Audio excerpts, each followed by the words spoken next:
Doubt is not only a natural part of faith, but can also be a vital part of a deepening spiritual journey. Many people of faith, including well-known biblical figures, have experienced periods of questioning and uncertainty. The key isn't to eliminate a doubt entirely, but to learn how to navigate it in a way that leads to growth rather than a loss of belief. To do this, do not suppress your questions or pretend they don't exist. Hiding doubt can lead to a feeling of shame and spiritual isolation. Instead, view your doubt as an opportunity to seek a more authentic understanding of your beliefs. A warm welcome to you all. Thanks for joining us on Divine Path. My name is Tante Azal, and today we are going to be focusing on the topic dealing with doubt. But before then, let's see if we have good theologians in the house today. So we will be right back after the quiz break. Stay with us.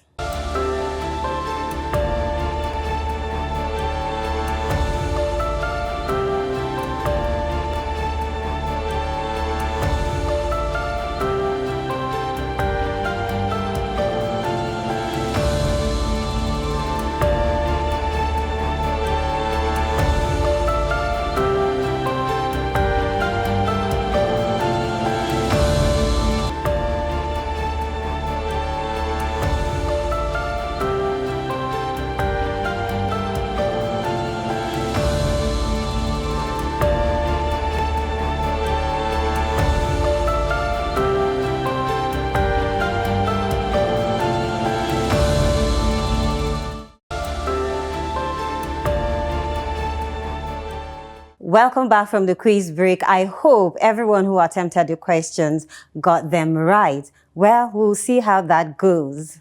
Before the quiz break, I introduced a topic we are going to be looking at, which is dealing with doubt. Life can test you to the extent you begin to almost doubt whatever you have always believed in. But just like I established earlier, doubt is a normal part of life. But when it becomes overwhelming and paralyzing, it can prevent you from moving forward and achieving your goals, be it spiritual or physical goals. Dealing with doubt is a process that involves a combination of self-awareness, action, and mindset shifts. Moving forward, there are some ways we can deal with doubt. The first step is to recognize that you are feeling doubtful. Don't push the feeling away or pretend it doesn't exist. Instead, bring it to the light where you can examine it. And by so doing, you identify the specific doubt. What exactly are you doubting? Is it your ability to do a task, your worth as a person, or the outcome of a situation? Also, question the source of the doubt. Ask yourself, where is this thought coming from? Is it a fear of failure, a past negative experience, a comparison to someone else? Is it based on facts or just feelings? Matthew 14:30-31 says, "But when he saw the wind, he was afraid and beginning to sink, cried out, 'Lord, save me.' Immediately, Jesus reached out his hand and caught him. 'You of little faith,' he said, 'why did you doubt?'" Now, this is the famous story of Peter walking on water. Peter's doubt, triggered by fear of the circumstance, caused him to sink. It's a powerful illustration of how focusing on fears rather than on God can lead to spiritual instability. The second one is strengthening your spiritual practices. And by so doing, you immerse yourself in scripture or sacred texts. Reading and meditating on the teaching of your faith can build your foundation.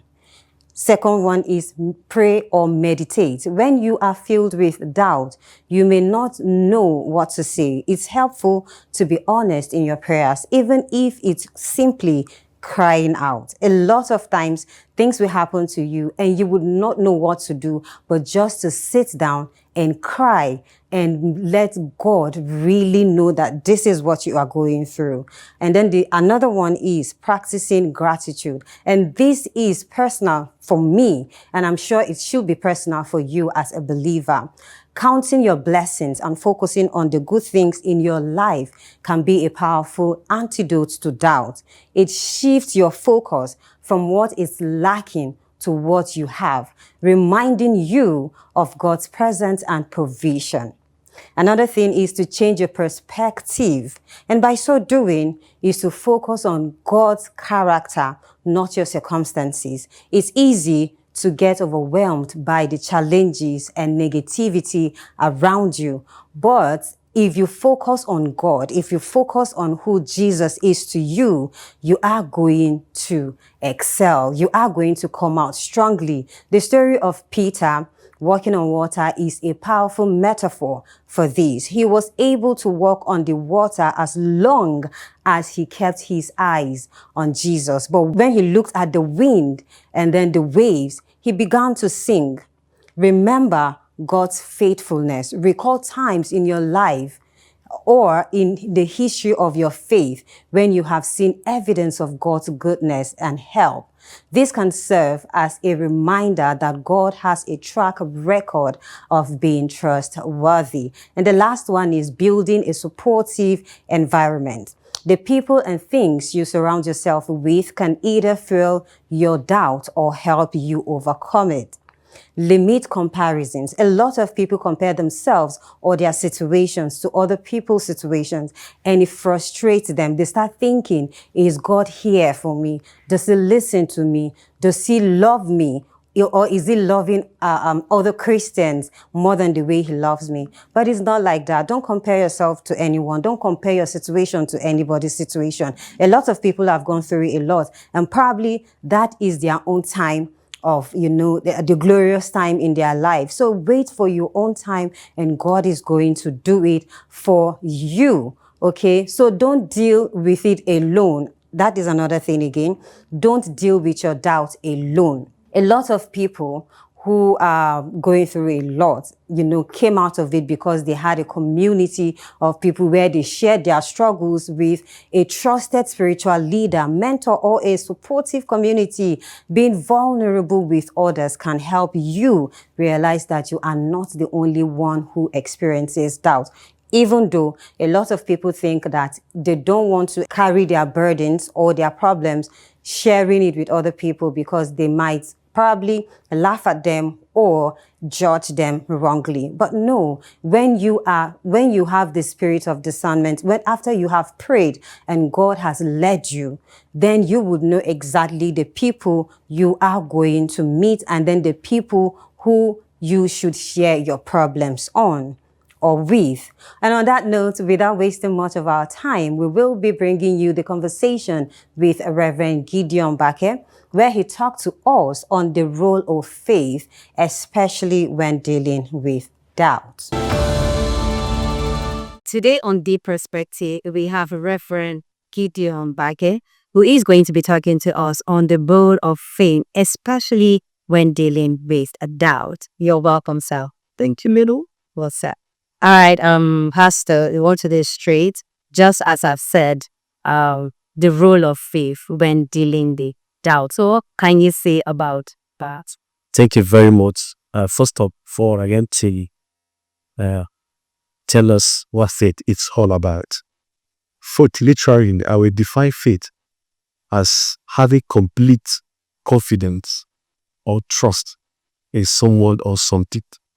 Or biblically, according to the book of Hebrews, chapter 11, verse 1, the Bible said that faith is the substance of things hoped for, and evidence until yet said. That is faith. So today, faith is very important in our daily lives today, because by faith we cannot even kiss God. And the faith has the bigger role. Faith is like an act to our life and daily life. Without faith, you cannot actually survive the challenges facing those disease, like You talked about having total confidence in what you believe.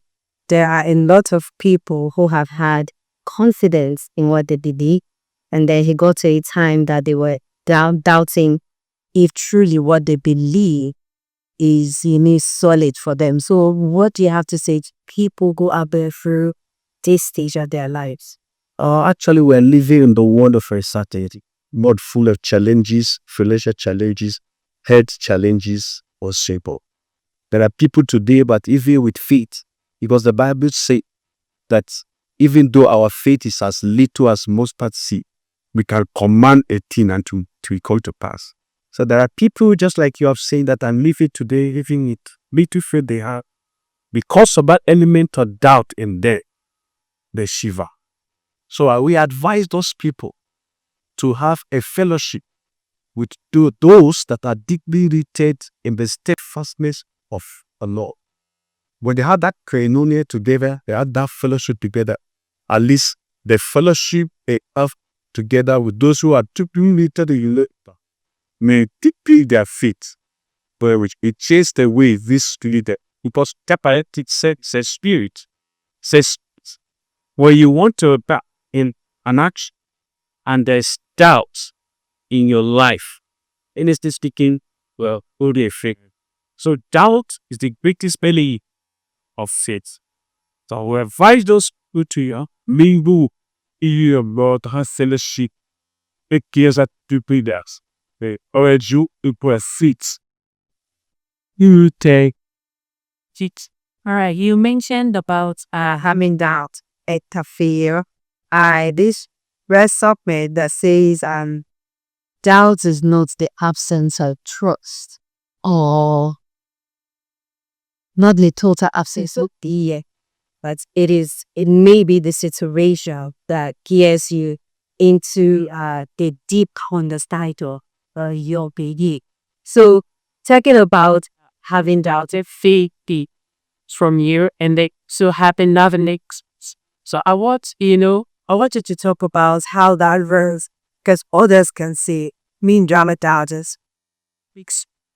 Each year guys APO NC these doubt. And then for very it's happy it will be a thing. all right. That first of all, doubt is not. So when the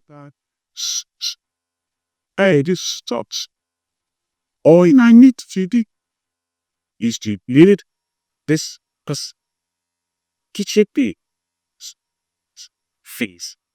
Faith is like the van master that gears our daily life.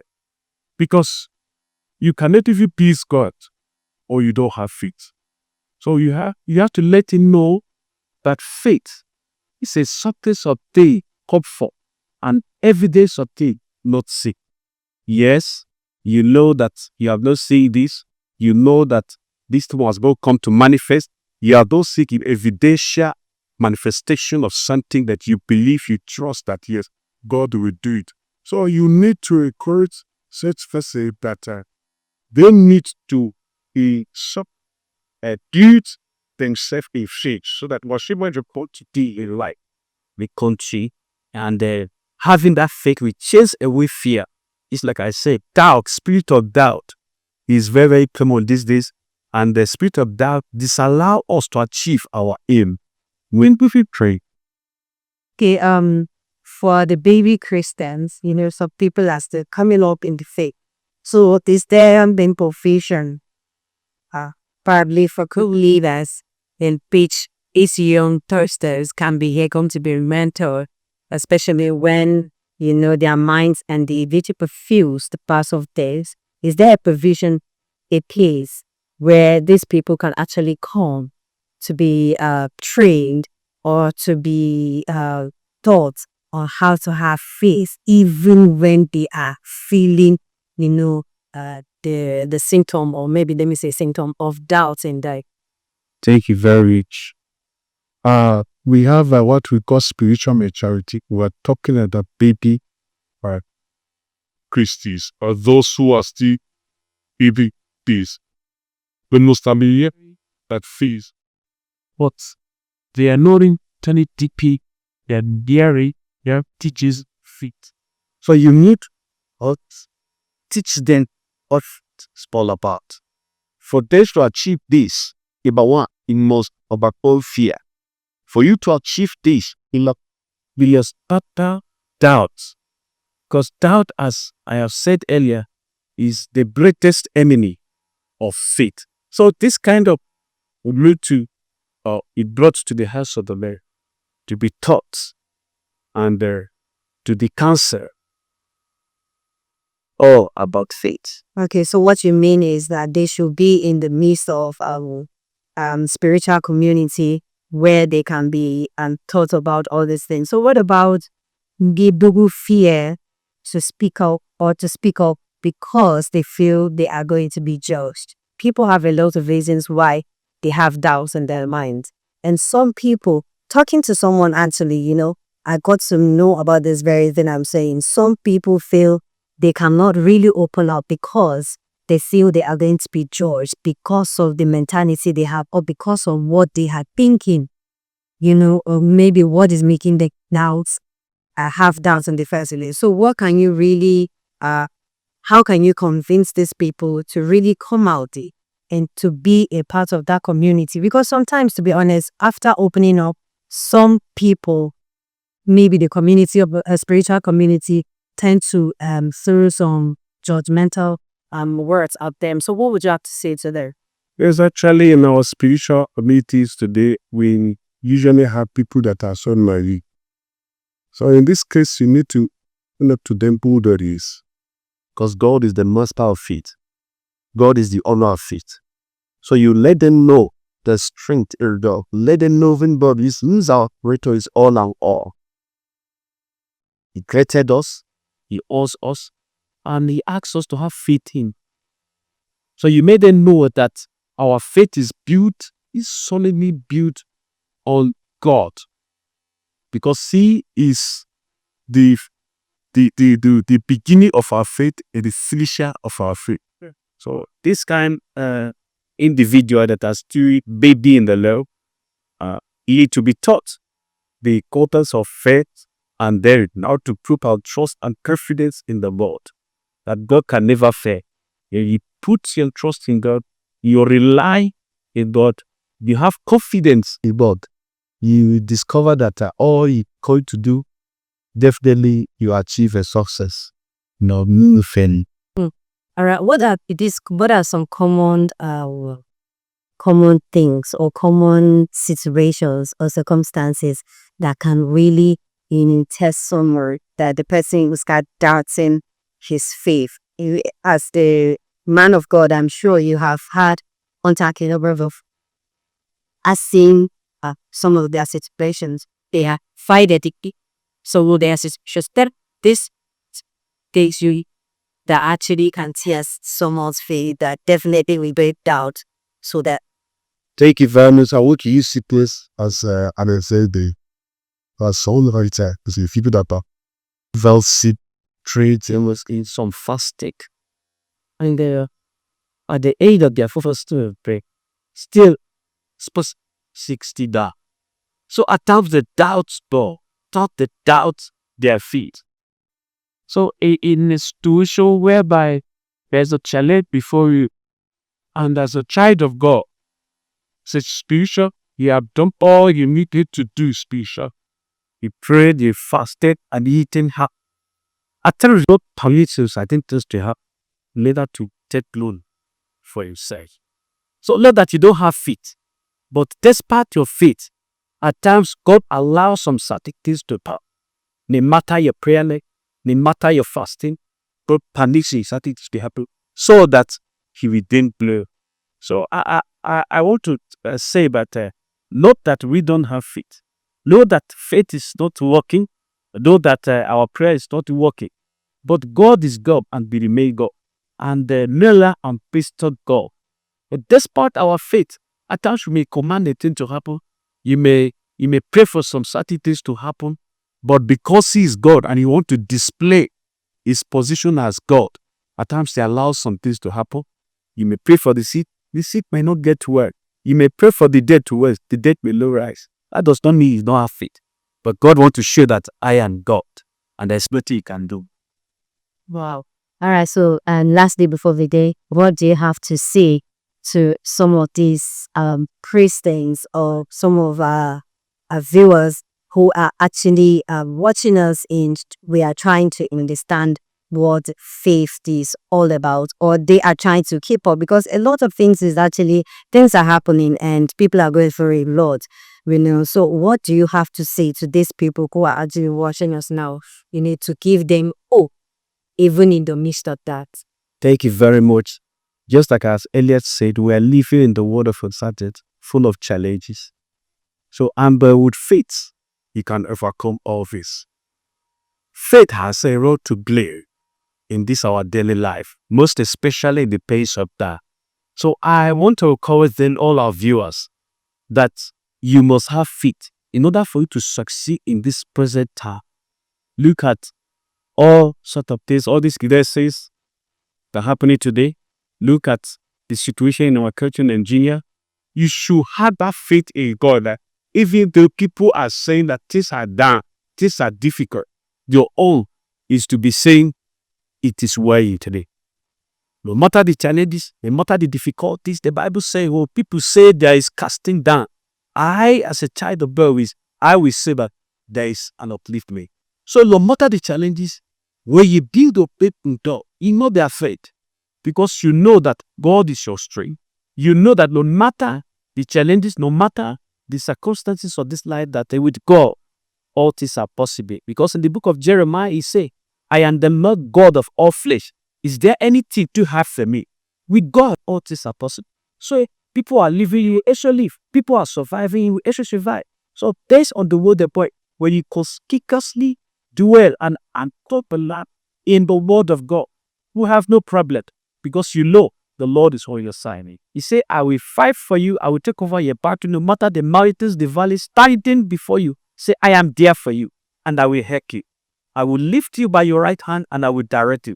So God is directing our paths on daily basis, and we therefore, having wind by our side, we will not fall.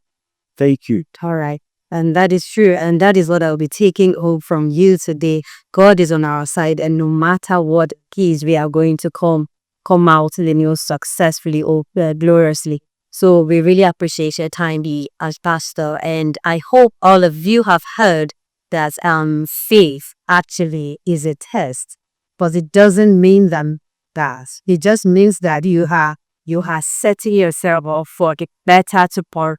So start to check yourself and keep working hard.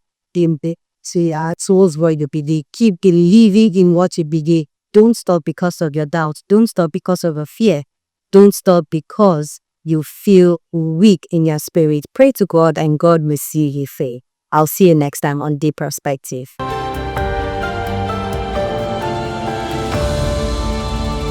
Welcome back from that conversation. Faith is truly often misunderstood as a state of perfect certainty. However, as the Bible says, faith is confidence in what we hope for and assurance about what we do not see. Hebrews 11:1. It's an active choice to trust even when you can't see the full picture. Even great prophets like Moses and Elijah struggled with doubt and fear, questioning their abilities or feeling abandoned by God. In each case, God responded with reassurance and guidance, not condemnation. Okay? In all you do, remember, doubt is not the absence of faith, but an opportunity to seek a more authentic understanding of your beliefs. This is all we have for you today, but before we leave, these are the winners of last week's quiz.